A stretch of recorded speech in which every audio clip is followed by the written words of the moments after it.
Start कर रहे हैं डाटा एनालिसिस।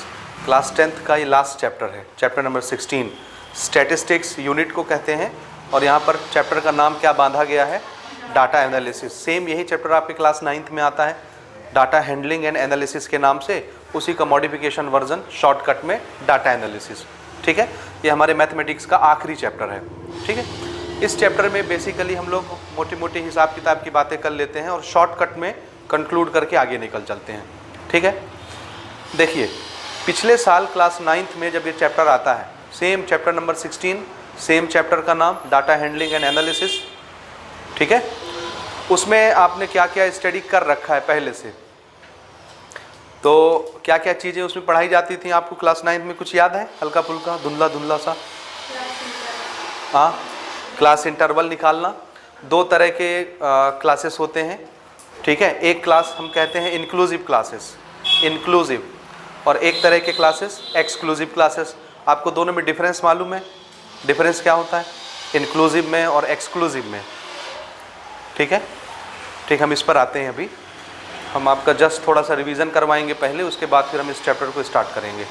ठीक है, दूसरी चीज़ें आपने पिछले साल क्लास 9th में ये पढ़ी होंगी कि जब भी कोई डाटा आपको दिया जाता है, ठीक है, उस डाटा को हम ग्राफिकली कैसे रिप्रेजेंट करते हैं। ग्राफिकली कैसे? ग्राफिकली। तो ग्राफिकली रिप्रेजेंट करने के लिए हमारे पास 3 तरीके होते हैं। ठीक है ना। नंबर 1, एक डाटा को हम लोग बार ग्राफ के रूप में रिप्रेजेंट कर सकते हैं। बार ग्राफ एक ऐसा ग्राफ है जिसमें रेक्टेंगल शेप के ग्राफ बनाए जाते हैं। ठीक है ना। 2 क्वांटिटी होती है, एक एक्स एक्सिस में, एक वाई एक्सिस में रिप्रेजेंट होती है। दोनों क्वांटिटी एक दूसरे के रेस्पेक्ट में चेंज होती है और उसको दिखाने के लिए हम लोग क्या मेथड यूज़ करते हैं? Bar graph. बार ग्राफ में क्या बनाना होता है? एक ग्राफ जिसका शेप कैसा होता है? रेक्टेंगुलर। ठीक है, समझ गए। दूसरा, उसी डाटा को अगर हम बार ग्राफ के रूप में नहीं बनाना चाहें तो हम लोग फ्रीक्वेंसी पॉलीगॉन के नाम का एक ग्राफ बनता है, उसमें रिप्रेजेंट करते हैं। फ्रीक्वेंसी पॉलीगॉन लगभग बार ग्राफ का ही एक छोटा रूप है। बार ग्राफ जब हम लोग बनाते हैं तो हमको पूरा रेक्टेंगल बनाना पड़ता है। उस रेक्टेंगल के टॉप का मिड पॉइंट ले लेते हैं, टॉप का मिड पॉइंट, और उस मिड पॉइंट को खाली हम पतली सी लाइन से जोड़ देते हैं, डॉटेड लाइन से। तो उस मॉडिफाइड ग्राफ को हम लोग नाम क्या देते हैं? Frequency polygon graph. समझ आया? कौन सा ग्राफ? हाँ, तो असल में जो बार ग्राफ है तो उसमें हमको लंबे लंबे रेक्टेंगल बनाने के बजाय हम सिर्फ क्या बनाते हैं? उस रेक्टेंगल का टॉप का एक मिड पॉइंट चुन लेते हैं। जितने रेक्टेंगल हैं, हर रेक्टेंगल के टॉप के मिड पॉइंट को डॉटेड लाइन से मिला दीजिए। वही बार ग्राफ अब किस में चेंज हो गया? फ्रीक्वेंसी पॉलीगॉन में। ये एक रिप्रेजेंट करने का तरीका होता है।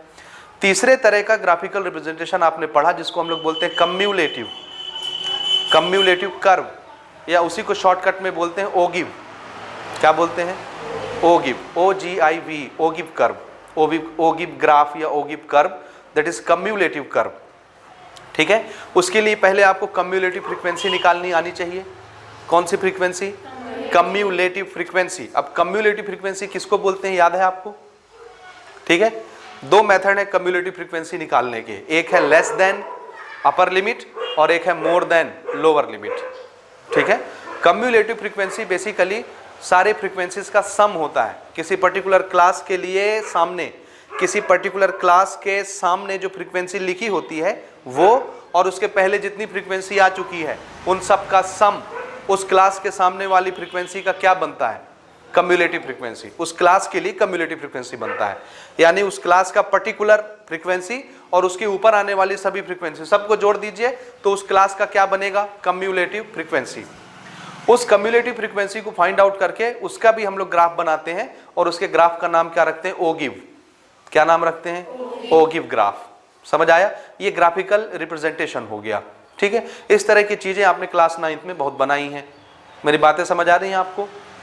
ठीक है, इस साल क्लास 10th में हमको थोड़ा सा एडवांस वर्जन में काम करना है और गिने चुने सिर्फ 3 मेथड हमको सीखने हैं। सिर्फ 3 चीजें, सिर्फ 3 चीजों का कैलकुलेशन हमको करना है, बाकी कुछ नहीं पढ़ना। और वो भी ये सिलेबस हमारा जो क्लास 10th का है उसमें भी हमने बहुत काट छाट के बिल्कुल छोटा सा सिलेबस बना रखा है और सिर्फ 3 चीज़ें हमको पढ़नी है। और वो जो 3 चीज़ है उसके लिए हम लोग एक वर्ड यूज़ करेंगे, सेंट्रल टेंडेंसी। क्या? हाँ, तो अगर एक शब्द में बात की जाए कि हमको क्या सीखना है डाटा एनालिसिस के चैप्टर में, तो क्या आपका आंसर होना चाहिए? हाँ, सेंट्रल टेंडेंसी का कैलकुलेशन। क्या करना है हमको? सेंट्रल टेंडेंसी का कैलकुलेशन। अब ये सेंट्रल टेंडेंसी क्या चीज है? हम पहले बात कर चुके हैं इसके बारे में क्लास में, याद है? सेंट्रल टेंडेंसी क्या चीज है? इसका मतलब ये है कि अगर मेरे पास बहुत सारा ऑब्जर्वेशन का डेटा है, ऑब्जर्वेशन मतलब समझ रहे हैं? समझ रहे हैं? किसी चीज को जब हम रिसर्च करके, ऑब्जर्व करके, एनालाइज करके डाटा इकट्ठा करें, ठीक है? जैसे मैं आपको बोलूं कि आपके क्लास में कितने बच्चे हैं, सपोज 50 मान लेते हैं। कितने? 50। आप ऐसा करिए, एक कागज लीजिए, एक कलम लीजिए, हर बच्चे की, चाहे वो मेल हो फीमेल हो कोई भी हो, हर बच्चे की हाइट नोट करिए। क्या नोट करना है आपको? हाइट। तो आप देखेंगे कि आपके क्लास में अगर 50 स्टूडेंट्स हैं तो आपके पास 50 डाटा तैयार हो गया।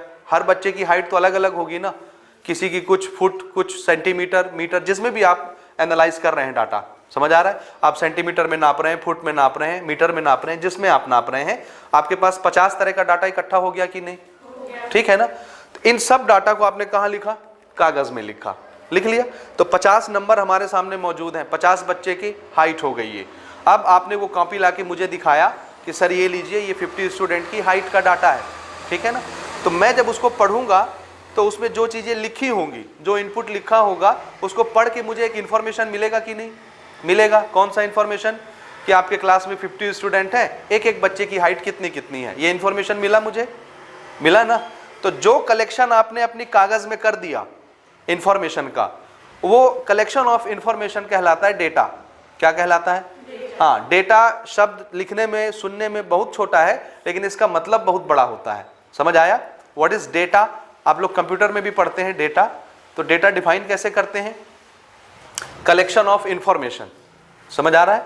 एक शब्द में डिफाइन करना है तो क्या बोलना है? कलेक्शन ऑफ, हाँ, इंफॉर्मेशन को एक जगह इकट्ठा कर दीजिए, जिसको देखने से कोई नॉलेज मिले, कोई मतलब निकले, वो इंफॉर्मेशन क्या कहलाता है? डेटा कहलाता है। ठीक बात? तो इस तरह से हम डेटा एनालाइज कर सकते हैं। यहाँ तक समझ आया? अब इसमें हमको करना क्या है? तो हमको इस क्लास में, क्लास 10th के टॉपिक में हमको ये सीखना है कि एक तो हम इसका निकालेंगे मीन, एवरेज। मीन बोलो, एवरेज बोलो, अरिथमेटिक मीन बोलो, एक ही चीज है। समझ आया? क्या निकालना है? हमको मीन निकालना है, पहला कैलकुलेशन। ठीक है ना? सेंट्रल टेंडेंसी की बात हम कर रहे थे, बात अधूरी रह गई। सेंट्रल टेंडेंसी किसको बोलते हैं? ये जो डाटा इकट्ठा हुआ ना, ये तो 50 नंबर है, 50 स्टूडेंट की हाइट, 50 संख्या में नंबर आ जाएगा। 50 डाटा हो गया ना मेरे पास, है ना? ये 50 डाटा समझना ज्यादा आसान है या एक डाटा समझना ज्यादा आसान है? एक। अगर मैं आपको बैठा के 50 काउंटिंग सुनाऊं तो आपको याद कितने रहेंगे? एक भी नहीं। लेकिन अगर मैं बोलूं सबका निचोड़ ये एक नंबर है, तो आपको एक नंबर याद रह जाएगा कि नहीं? हाँ। तो यही चीज सेंट्रल टेंडेंसी कहलाती है कि जब बहुत सारा डाटा हो जाता है तो हम आपको, अगर हर डाटा आपको सुनाएं तो आपको एक भी डाटा याद नहीं रहेगा और आप किसी का मतलब नहीं समझ पाओगे। तो हम ये चाहते हैं कि अगर मेरे पास 50 डाटा है, 100 डाटा है, 1000 डाटा है, तो उन सबको बताने के बजाय मैं सिर्फ एक नंबर आपको बताऊं, एक डाटा आपको बताऊं जो अकेला पूरे नंबर को रिप्रेजेंट कर दे। समझ आ रहा है? उन्हीं में से एक डाटा ऐसा होगा जो पूरे डाटा को रिप्रेजेंट कर देगा।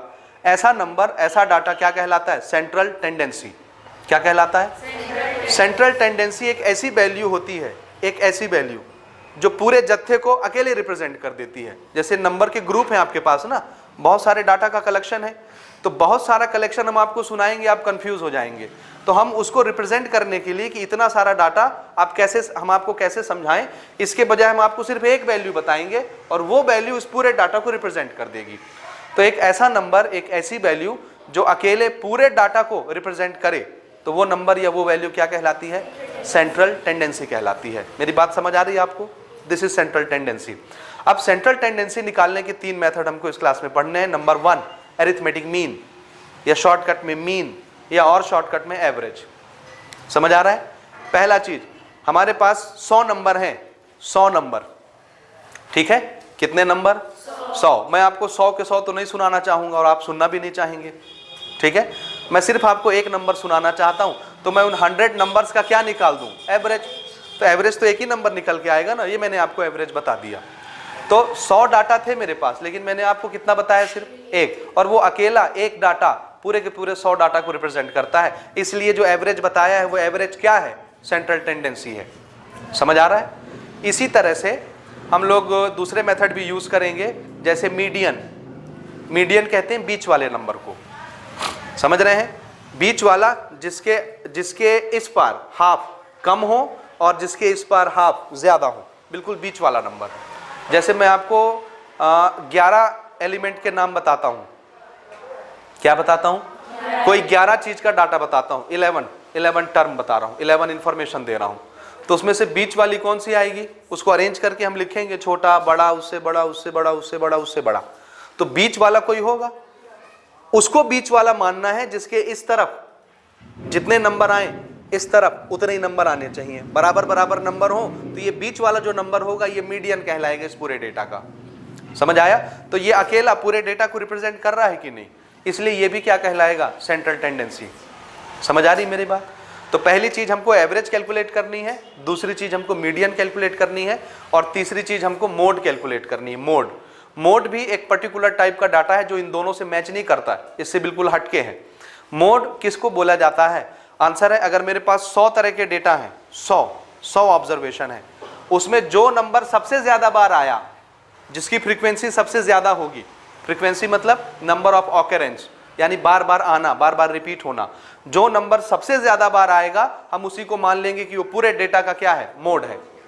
मोड मतलब समझ रहे हैं ना, मैक्सिमम ऑकरेंस, जो सबसे ज्यादा बार आए उस नंबर को क्या बोलते हैं, मोड। तो ये तो पूछने वाले पर डिपेंड करता है ना कि हम आपसे क्या पूछना चाह रहे हैं, एवरेज पूछना चाह रहे हैं, बीच वाला मीडियन पूछना चाह रहे हैं बीच वाला, या पूरे 100 में से हम आपसे ये पूछना चाह रहे हैं कि सबसे ज्यादा कौन आया, दैट इज मोड पूछना चाह रहे हैं। तो सामने वाला जैसा क्वेश्चन पूछेगा वैसा हमारा आंसर रहेगा। ये तीनों टाइप के नाम जो मैंने आपको बताया ये एक शब्द में क्या कहलाते हैं, सेंट्रल टेंडेंसी। यहां तक आपको बात समझ में आ गई?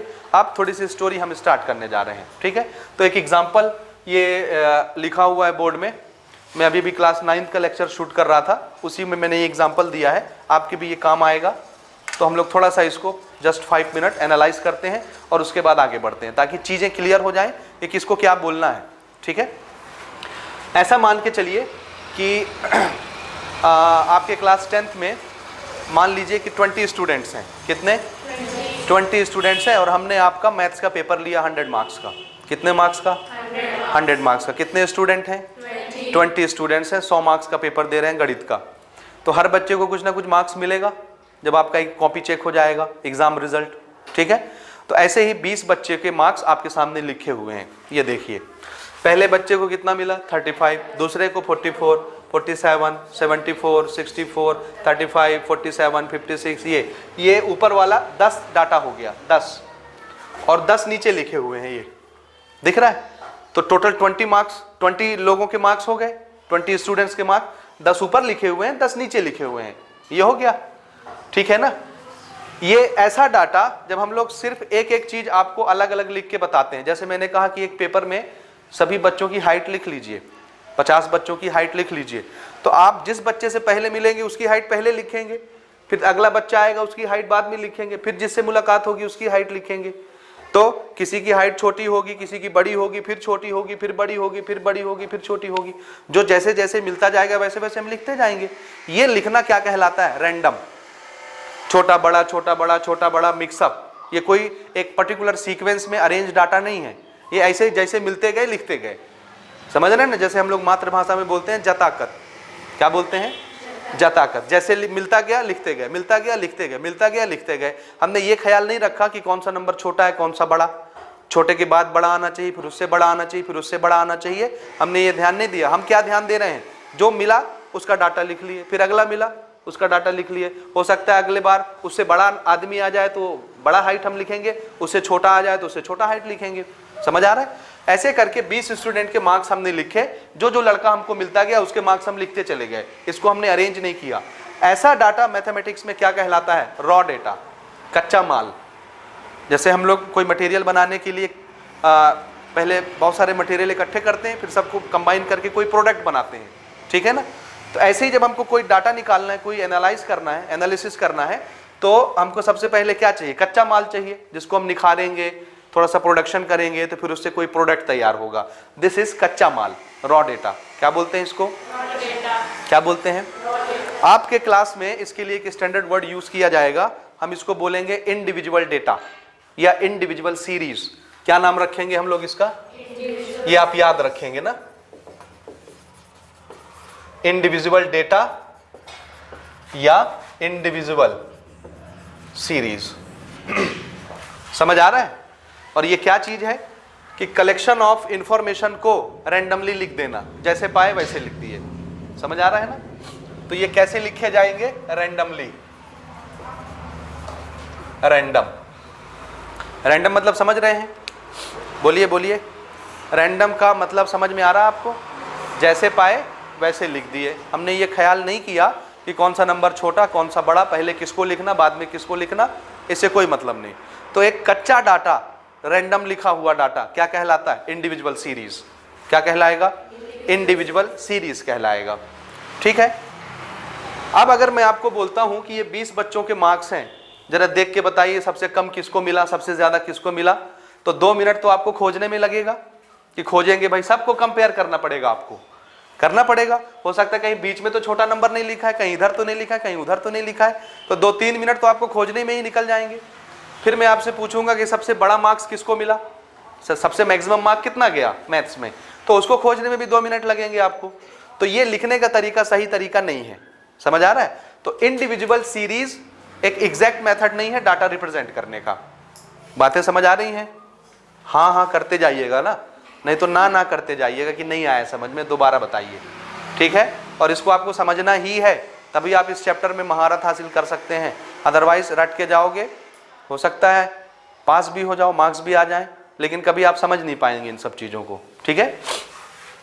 तो मैंने क्या कहा कि इस तरह से रिप्रेजेंट करना एक सही मेथड नहीं है। तो हमने क्या किया, हमने इसको थोड़ा सा अरेंज किया। हम ये बोलते हैं कि चलो ठीक है, इसको हम एक पर्टिकुलर ऑर्डर में लिख देते हैं। ऑर्डर मतलब या तो डिसेंडिंग ऑर्डर में या असेंडिंग ऑर्डर में। असेंडिंग ऑर्डर किसको बोलते हैं? पहले छोटा नंबर, फिर उससे बड़ा, फिर उससे बड़ा, फिर उससे बड़ा, फिर उससे बड़ा, ये कहलाता है असेंडिंग ऑर्डर में लिखना।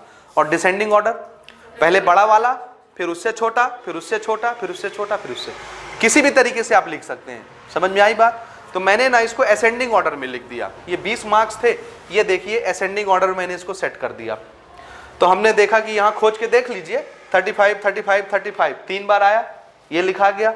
उससे बड़ा 38, उससे बड़ा 44, उससे बड़ा 47, उससे बड़ा 48, 56, 57, 64, 67, 74 लिख दिए। जो जो जितनी बार आए सबको लिख दिए। आप इसको काउंट करके देख लीजिए 20 मार्क्स होते हैं कि नहीं। 20 हैं। 1 2 3 4 5 6 7 8 9 10 11 12 13 14 15 16 17 18 19 20 हो गए 20 बच्चों के मार्क्स। सेट हो गया कि नहीं? अब मैं आपको बोलूं कि इसको देखो और इसको देखो, जरा बताओ सबसे कम कितना मार्क्स मिला और सबसे ज्यादा कितना मार्क्स मिला। तो इसको देख के बताना आसान कि इसको देख के बताना आसान?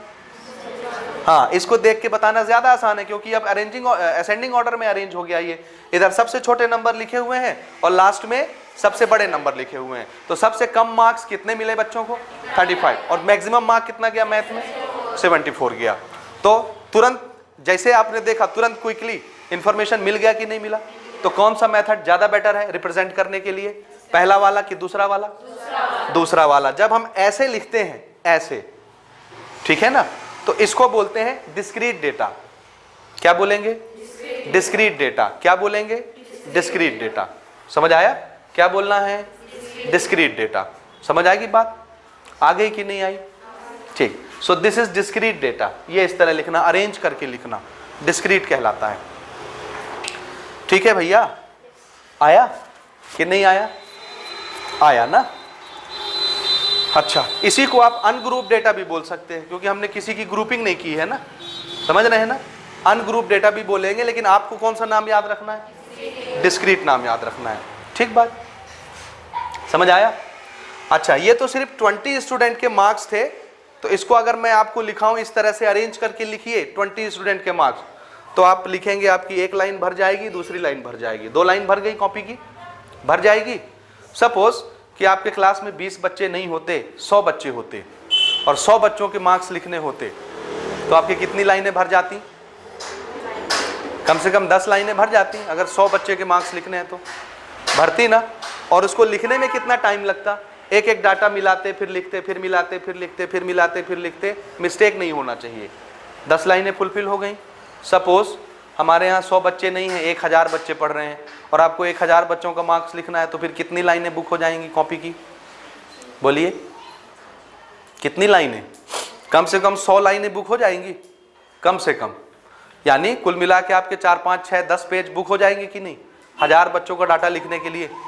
ओए सोना नहीं है, इधर देखो, इधर इधर, ठीक है, हो जाएंगी 10 पेज हमारी फुल हो जाएगी। तो मजा आएगा क्या लिखने में?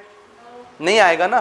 तो हमने ना इस तरीके को भी फॉल्स तरीका डिक्लेयर किया कि ये तरीका भी एक एक्चुअल तरीका नहीं है डाटा रिप्रेजेंट करने का। हालांकि ऐसा लिखेंगे तो समझ में तो आएगा कि सबसे कम किसको मिला, सबसे ज्यादा किसको मिला, या कितना मिला, आ जाएगा ना, ये तो इन्फॉर्मेशन मिल रहा है। लेकिन लिखने में बहुत टाइम जाता है और हमारा बहुत टाइम वेस्ट होता है। समझ आया? तो हमने एक और शॉर्टकट अपनाया, एक और फास्ट मेथड अपनाया। हमने बोला अभी ये अनग्रुप डाटा था ना, अनग्रुप, चलो इसकी ग्रुपिंग कर देते हैं। क्या कर दें? ग्रुपिंग ना। अभी ग्रुपिंग नहीं करते ना, थोड़ा सा इसको और मॉडिफिकेशन करते हैं। देखिए यहां जब मैंने इसको ऐसे लिखा था 35 कितनी बार आया? 3 बार, तो 3 बार लिखना पड़ा 35 को। 44 3 बार आया तो 44 को 3 बार लिखा मैंने। 47 3 बार आया तो इसको भी 3 बार लिखा। जो 2 बार आया उसको 2 बार लिखा। तो बार बार डाटा रिपीट हुआ, मुझे बार बार लिखना पड़ा। मैंने कहा मैं रिपीट करने का काम नहीं करूंगा, जो जितनी बार आया है वो नंबर लिखता हूं, और अगर ये 4 बार आया है तो इसके सामने 4 लिख देता हूं। समझ आ रहा है? किसी को मिला है मान लीजिए 60 मार्क्स और वो 10 बच्चों को मिला है तो मैं उसके सामने 10 लिख दूंगा, क्योंकि 60 10 बार लिखा जाएगा। समझ आ रहा है? तो हम 10 बार नहीं लिखना चाहते, 1 बार लिखना चाहते हैं, तो हमने ये चार्ट बनाया। समझ रहे हैं? देखिए सबसे पहला मार्क 35 कितने बच्चों को मिला? तो हमने 35 के सामने 3 लिख दिया। समझ आया? 38 कितने बच्चों को मिला? तो हमने 38 लिख के 1 लिख दिया। 44 कितने बच्चों को मिला? 3, तो हमने 44 लिख के सामने 3 लिख दिया कि 3 बार 44 लिखा जाएगा। समझ आ रहा है? तो जो डाटा मुझे 3 लाइन में कवर करनी पड़ रही थी उसको सिर्फ मैंने ये 10 लाइन में कवर कर लिया। या आप छोटा सा ऐसा लाइन बनाएंगे तो वो बिल्कुल छोटे से कॉलम में कवर हो जाएगा, आपको बहुत सारा लिखना नहीं पड़ेगा। समझ आ रहा है ना? ये ज्यादा आसान है कि ये ज्यादा आसान है? 35 को 3 बार लिखना पसंद करेंगे कि 1 बार लिखना पसंद करेंगे? हाँ, कोई मार्क्स अगर 70 बार होता तो आप उसको 70 बार रिपीट करना चाहते कि 1 बार लिख के उसके सामने 70 लिख देना पसंद करते? समझ आ रहा है मेरी बात, मैं क्या कहना चाह रहा हूँ? ठीक है, तो ये मेथड ज्यादा आसान कि ये मेथड ज्यादा आसान? ये मेथड ज्यादा आसान। तो हमने इसको छोड़ के इसको अपना लिया।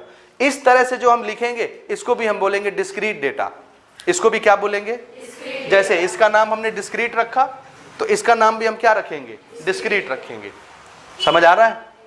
अच्छा, अब इसमें एक चीज और समझिए। 35 कितनी बार आया था? ये 3 हमने जो लिखा ये क्या बताता है कि 35 कितनी बार ऑकर होगा, यानी आएगा, रिपीट होगा। समझ रहे हैं ना? ये जो नंबर ऑफ ऑकरेंस होता है इसको बोलते हैं फ्रीक्वेंसी। क्या बोलते हैं? फ्रीक्वेंसी। इधर मैंने लिखा भी है, आप चाहें तो नोट कर सकते हैं। Frequency, number of occurrence of observation. एक ऑब्जर्वेशन, एक रिसर्च का रिजल्ट जितनी बार आएगा उतनी बार की गिनती को क्या बोलते हैं? फ्रीक्वेंसी बोलते हैं। ठीक है, समझ आ रहा है भैया? बोलिए बोलिए। ये तो हमारा ऑब्जर्वेशन था ना कि 3 बच्चे को 35 मिला, 3 बच्चे को 44 मिला, 2 बच्चे को 56 मिला। इसको हमने ऑब्जर्व करके लिखा ना, पूछ पूछ के, सबसे पूछ पूछ के लिखना, रीडिंग लेना, ऑब्जर्वेशन कहलाता है। तो ये ऑब्जर्वेशन जितनी बार आएगा उसकी काउंटिंग क्या कहलाएगी? फ्रीक्वेंसी। जैसे 56 कितनी बार आया? 2 बार, तो ये 2 क्या है? 56 की फ्रीक्वेंसी है। 56 2 बार आता है, उसका ऑकरेंस, ऑकरेंस होना मतलब आना, ऑकर होना, आना। ठीक है ना, काउंटिंग में आना। ये समझ में आया? तो जब हम इस तरह का टेबल बनाते हैं जिसमें हम लोग फ्रीक्वेंसी यूज करते हैं कि एक नंबर कितनी बार आया, ठीक है, ऐसे टेबल को बोलते हैं फ्रीक्वेंसी डिस्ट्रीब्यूशन टेबल। क्या बोलते हैं इसको? Frequency distribution table. ये नाम मैंने ऊपर लिखा हुआ है, आप चाहें तो इसको लिख सकते हैं। और इस डाटा का ग्रुपिंग हमने नहीं किया है, इसलिए this is for ungroup data या डिस्क्रीट डेटा। क्या बोलना है इसको? This is frequency distribution table for discrete data या अनग्रुप डेटा। समझ आ रहा है? इस टेबल का नाम क्या? नाम क्या?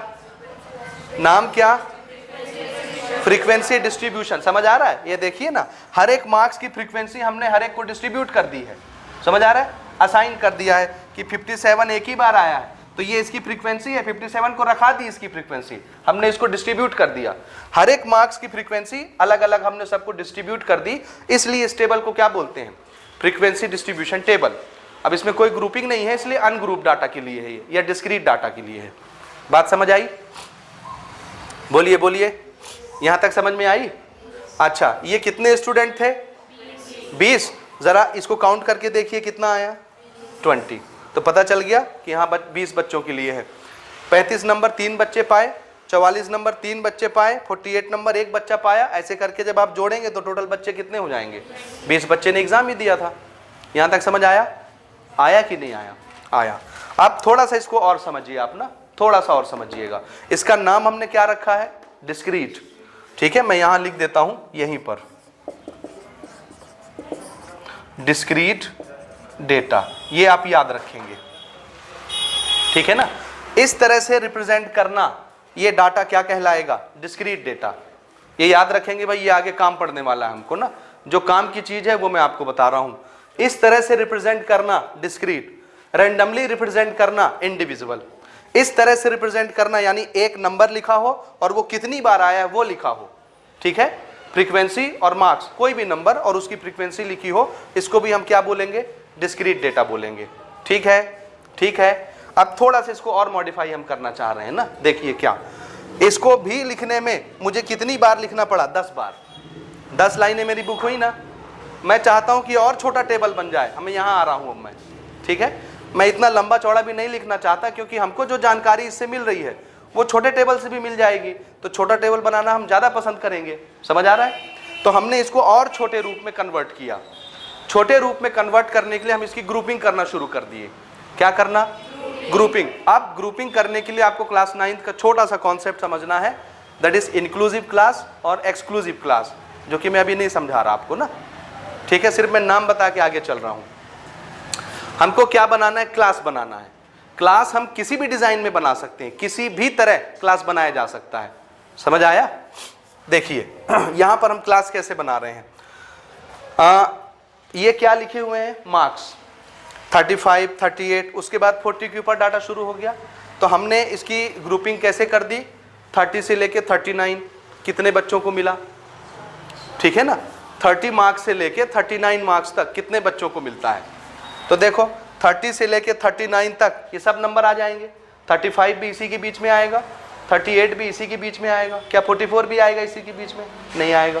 तो हमने इसकी ग्रुपिंग कर दी। क्या कर दी? ग्रुपिंग कर दी। मैंने इस तरह का क्लास बनाया। इसको क्या बोलते हैं?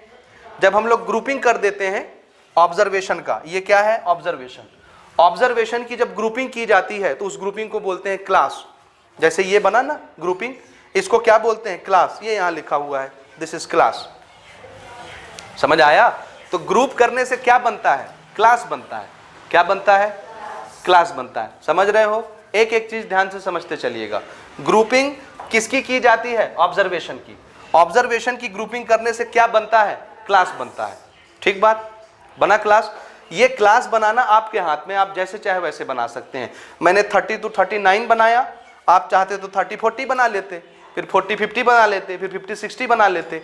जैसे चाहे वैसे बना सकते हैं। और यही दो तरीका है बनाने का। और एक को हम कहते हैं इंक्लूसिव, एक को कहते हैं एक्सक्लूसिव। तुरंत समझिए 1 मिनट में, इंक्लूसिव किसको बोलते हैं, एक्सक्लूसिव किसको बोलते हैं। ये क्लास इंटरवल मैंने बनाया 30 से 39। अगला क्लास जब शुरू होगा 40 से शुरू होगा। 40 से शुरू हुआ ना, ये 39 है, ये 40 है। जब एक क्लास बनता है, ग्रुपिंग करने से क्लास बनता है, तो क्लास में जो इस तरफ नंबर लिखा जाता है उसको क्या बोलते हैं? Lower limit. और इस तरफ जो नंबर लिखा होता है उसको अपर लिमिट बोलते हैं। तो एक क्लास में लिमिट पैदा हो जाती है, एक अपर यानी हाईएस्ट नंबर, एक लोअर लोवेस्ट नंबर। समझ आ रहा है? दोनों के बीच का difference, upper limit lower limit, दोनों के बीच का डिफरेंस क्या कहलाता है? Class interval. ये यहां लिखा हुआ है। ये किसके बीच का डिफरेंस क्लास इंटरवल कहलाएगा? अपर लिमिट और लोअर लिमिट। ये बड़ा नंबर है, ये छोटा नंबर है, बड़े से छोटे को माइनस कर दो, डिफरेंस पता चल जाएगा कि इस क्लास का डिफरेंस कितना है। उस डिफरेंस का नाम क्या? Class interval. ठीक है? और आप अभी फिलहाल के लिए इस डिफरेंस को क्लास साइज भी बोल सकते हैं, जो कि हमको आगे यूज होने वाला है मीडियन निकालने के लिए, मोड निकालने के लिए। समझ में आया? आया कि नहीं आया? ये चीज समझे आप? अच्छा, ये जो क्लास बना, आप ध्यान से सुनिए। इस क्लास का ये लोअर लिमिट, ये अपर लिमिट, ये है class 1 first class, second class, third class, fourth class, fifth class. ठीक है? फर्स्ट क्लास को थोड़ा ध्यान से देखिए। फर्स्ट क्लास का लोअर लिमिट कितना है 30, अपर लिमिट। सेकंड क्लास का लोअर लिमिट कितना है, हाँ, और अपर लिमिट 49। ये समझे आप, ये हमने बनाया अपनी मर्जी से ना, हम चाहते तो दूसरे तरीके से बना लेते हैं। एक क्लास का अपर लिमिट अगर दूसरे क्लास के लोअर लिमिट से मैच ना करे, अलग अलग हो जाए, तो ये जो क्लासेस हम बनाते हैं ऐसी क्लास कहलाती है इंक्लूसिव क्लास। क्या कहलाती है, इंक्लूसिव क्लास, ठीक है ना। इसमें इसके बीच जो नंबर आएंगे, जो मार्क्स मिलेंगे, उसका डाटा इसी में लिखा जाएगा, इधर नहीं बढ़ाया जाएगा। समझ आया, यानी लोअर लिमिट और अपर लिमिट इसी क्लास में इंक्लूड होंगे, आगे पीछे नहीं जाएंगे। समझ रहे हैं, जैसे एक बच्चे को 39 मिला तो उस बच्चे की काउंटिंग आप इसके बाद वाले क्लास में यहां नहीं करेंगे। 39 मिला है तो उसकी काउंटिंग कहां होगी, यहीं होगी, इसी क्लास में होगी। 39 क्या है, इस क्लास का अपर लिमिट। समझ आ रहा है, आ रहा है कि नहीं आ रहा है। तो ऐसी क्लास जिसमें अपर लिमिट अगले वाले के लोअर लिमिट से अलग होती है, क्या कहलाती है, इंक्लूसिव। समझ आ गई बात। और जिसमें अपर लिमिट अगले वाले के लोअर लिमिट के जैसी हो जाए, ये भी 40 ये भी 40, ऐसी क्लास को क्या बोलते हैं, एक्सक्लूसिव। समझ आ रहा है, आया कि नहीं आया। अच्छा, इंक्लूसिव क्लास किसके लिए यूज की जाती है, तो याद रखिए एक ऐसा उस चीज का ऑब्जर्वेशन जिसको डिवाइड नहीं किया जा सकता, इसको आप लिख लीजिए अपने शब्द, ठीक है। ये चीज समझ में आया। तो इंक्लूसिव क्लास किसके लिए यूज किया जाता है, बोलिए किसके लिए, ऐसे ऑब्जर्वेशन के लिए जो डिवाइड नहीं होते। जैसे क्या डिवाइड नहीं होते, मान लो ह्यूमन बीइंग डिवाइड होते हैं क्या, एक आदमी होगा, 10 आदमी होंगे, 100 आदमी होंगे, क्या 10.5 आदमी होगा, नहीं होगा ना। ह्यूमन बीइंग डिवाइड नहीं किया जा सकते। एनिमल, ट्री, एक पेड़ होगा, 2 पेड़ होगा, 3.5 पेड़ होगा क्या, नहीं ना। तो ऐसी चीजों का ऑब्जर्वेशन जब आप क्लास बना रहे हैं जिनको डिवाइड नहीं किया जा सकता, तो आप इंक्लूसिव टाइप का क्लास बनाएंगे। समझ गए। और जिन चीजों को डिवाइड किया जा सकता है, जैसे मार्क्स को तो डिवाइड कर सकते हैं ना। एक बच्चा 39 पाया है, अगला बच्चा 39.5 पाया है, पा सकता है कि नहीं, 49.5, 39.5 पा सकता है कि नहीं। तो ऐसा जब कोई मार्क्स डिवीजन आ जाए, क्लास बनाना है जो डिवाइड हो सकता है, उसके लिए किस तरह का क्लास बनाना चाहिए हमको, एक्सक्लूसिव। और एक्सक्लूसिव कैसे बनता है देखिए, यहां 40, यहां 40, यहां 50, यहां 50, यहां 60 तो यहां 60, ठीक है, यहां 70 तो यहां 70, और अगले में यहां 80। ये देखिए ध्यान से, एक क्लास का अपर लिमिट अगले वाले के लोअर लिमिट जैसा ही होता है, सेम है ना, है। इसका अपर लिमिट अगले के लोअर लिमिट के बराबर, इसका अपर अगले के लोअर के बराबर। ऐसा क्लास इंटरवल, ऐसा क्लास क्या कहलाता है, एक्सक्लूसिव। और ये किसके लिए होता है, जो चीजें डिवाइड हो सकती हैं उसके लिए होता है। तो अगर मैं मार्क्स लिख रहा हूं, मार्क्स की क्लास बना रहा हूं, तो मार्क्स तो डिवाइड हो सकते हैं ना, 40.5, 50.5 ये सब मिल सकता है। तो इसके लिए हमको एक्सक्लूसिव टाइप का क्लास बनाना चाहिए। समझ गए, नहीं समझे। जैसे अगर मैंने इंक्लूसिव बनाया है, इंक्लूसिव, तो एक बच्चा 39.5 पाया है, उसको कहाँ लिखोगे, यहाँ 39 लिखा हुआ है और यहाँ 40 लिखा हुआ है। एक बच्चे को कितना मार्क्स मिला, 39.5, उसको कहाँ लिखेंगे आप, पहले क्लास में आएगा कि दूसरे क्लास में आएगा। 39.5 पाया है मैथ्स में, कौन से क्लास में उसकी गिनती होगी, यहाँ की यहाँ। इसमें सिर्फ किसकी गिनती होगी, जो 30 से लेके 39 तक पाया है उसकी गिनती यहाँ होगी। समझ गए। और इसमें बोलिए, इसमें किस बच्चे की गिनती होगी, जो 40 नंबर से 50 नंबर तक पाया उसकी गिनती होगी, या यहाँ 49 था, 49 तक पाया उसकी गिनती होगी। लेकिन वो बच्चा पाया कितना, 39 पॉइंट, तो उसको किस क्लास में रखेंगे आप, इसमें कि इसमें, क्यों रखोगे, इसकी तो 40 नंबर से स्टार्ट होती है, वो तो 40 पाया ही नहीं है, 39.5 पाया है, कहाँ रखेंगे आप, कहीं नहीं रख सकते। समझ आया, क्यों नहीं रख सकते, बोलिए। क्योंकि जो चीज आप रखना चाह रहे हैं वो किस नेचर की है, डिवाइड होने वाली, और आप किस में रख रहे हैं, एक ऐसे क्लास में जो किसके लिए बनाया जाता है, डिवाइड ना होने वाली चीजों के लिए। समझ रहे हैं, तो ये इंक्लूसिव है, ठीक है ना।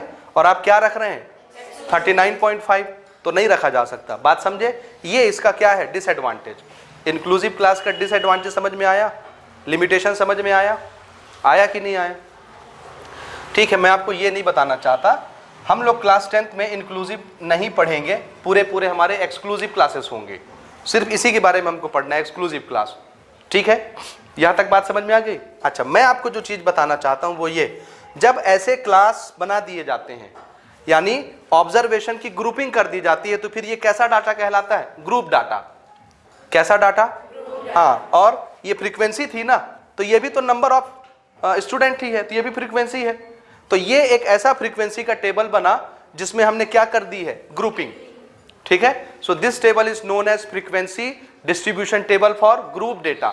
ये लिखा हुआ है, क्या कहलाएगा ये? फ्रीक्वेंसी डिस्ट्रीब्यूशन टेबल फॉर, क्यों ग्रुप डेटा? क्योंकि हमने ऑब्जर्वेशन की क्या कर दी? ग्रुपिंग कर दी। ग्रुपिंग करना मतलब क्या? क्लास बना देना।